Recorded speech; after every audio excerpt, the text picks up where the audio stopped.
Ibig sabihin, may star siya. So, ano ba ang meaning ng stars? Stars are symbol of positivity, happiness, or renewal with four colors. Stars inside to outside. Orange, blue, red, and yellow. Sa labas ang yellow. And then, Bible. So, ang combination technique is hindi lang ako nag-create. Mayroong in-part si Manong Ibong Matias, may in-part si Manong Bubong Baladhay.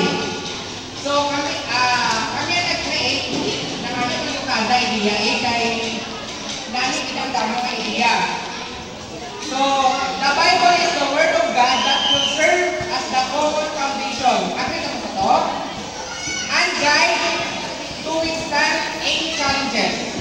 Diba ang Bible, kung may alam ka problema, babasa ka ng Bible, answer sa iyo kung diba ang Bible.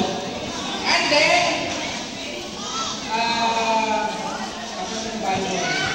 this Bible will also reflect Christ-centered family. Ang mga kinambal ko ng kita, Christ-centered family, kita na yung kita sa Ginoo. And then, the candle, ito, kandila, alam mo ito, kamay babaw ang Biblia, may alam na, kandila.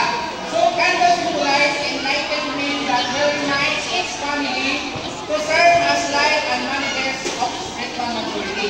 Diba, sometimes, may aral na nag-slide din. Nag-backslide ka pala na makalimut ka sa Ginoo. May aral ka pa rin, na mag-remind sa inyo nga, oy, balik ka sa Ginoo. Tama?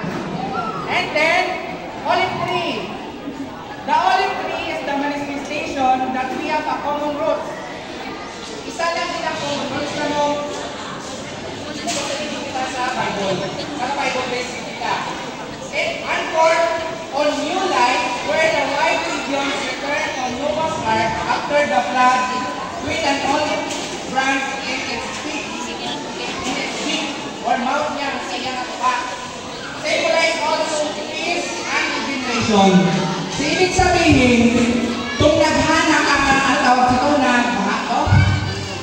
nag-alaw, di ba may pagkaw na palibabos pag-asa sila? So, ibig sabihin, may aral siya na regeneration at mayroon siyang peace.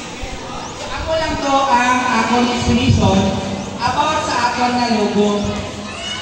Any suggestion or any dagdag, pwede man. So, thank you.